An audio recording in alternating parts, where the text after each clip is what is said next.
The full rules for Star Wars Shatterpoint have been released, so I'm just going to show you what it vaguely looks like. I'm not going to analyze the rules in this video. I've not really had time to actually go through them and read it properly. I've sort of just skimmed through it, looked at some interesting bits, and we'll call it there. So yeah, the full rules are here. As I said, let me just jump in and show you this. The core rules.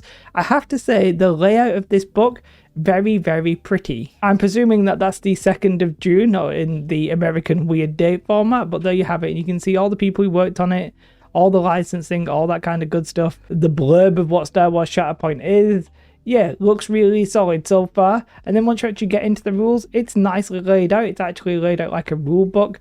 What we had for Legion, if I'm honest, when it first came out, was a little bit sad. This, on the other hand, pretty good, akin to more like the Marvel Crisis Protocol rulebook. And yeah, and it looks at all the content, which we pretty much know everything at this point. Nothing here is a surprise. I don't see any rules where I'm like, oh, that's so different from what we thought it would be. Everything sort of just makes sense. You got your damage tokens, you got all your punch little cardboards, you got your cards and stuff like that. All very, very, very nice. And as you see, that it does include the core rules as well. And here we can actually see that there is one mission card, which pretty much tells you how to lay out the tokens.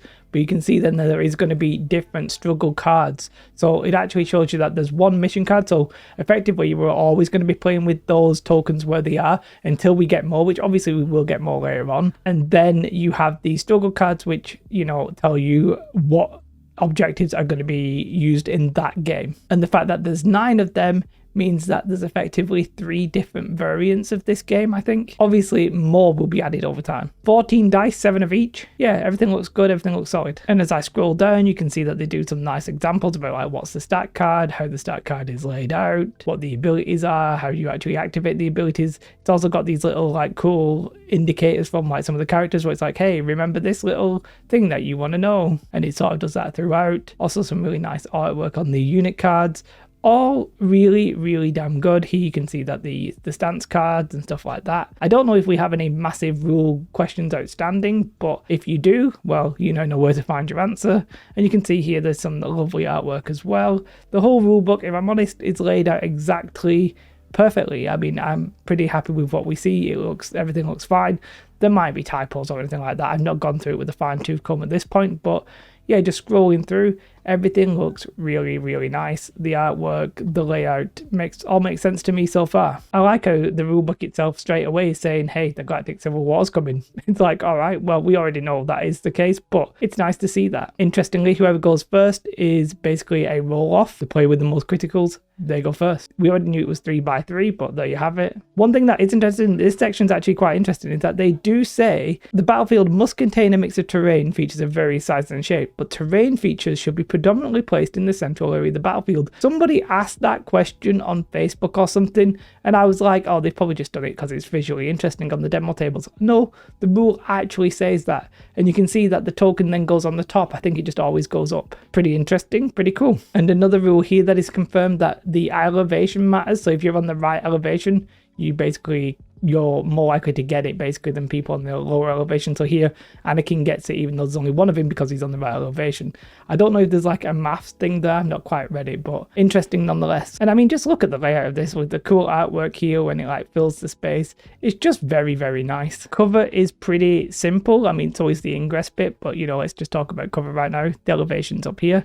Yeah, all looks pretty cool, but the cover relatively simple. So you gain cover when you meet all of these requirements. The defender must be within range one or more pieces of terrain at the same elevation or higher elevation than the attacking character. A straight line can be drawn from any portion of the attacking character's base to any portion of the defending character's base through any number of these terrain parts, and the attacking character is using a ranged attack. Then you get one cover. So that basically suggests that if you do have the high ground and you're shooting to somebody who's lower than you, that person will not get cover. The unit that's lower won't get cover.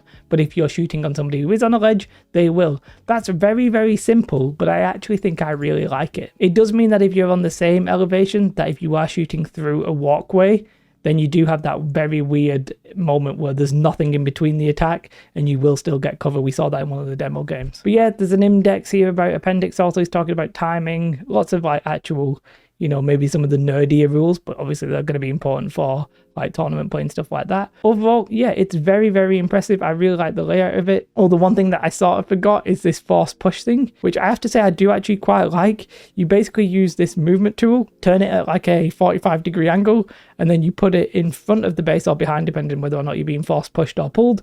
And then you can move in that direction. So here, Ventress can push Maul in any arc within these 2 yellow lines, basically, or within the range rule. I really like that. I think that's pretty cool. And here it shows that you can be pushed into things, but it doesn't necessarily do any damage, or at least I don't think it does. I'm not smart enough to see if you can push somebody off something right now. You'll have to just read the rule book, and so will I. Overall, I'll leave a link in the description, obviously, to this. Looks pretty good. Let's delve in. Let's see what we actually get, see if we're going to enjoy this game. I have to say, the rules look pretty decent.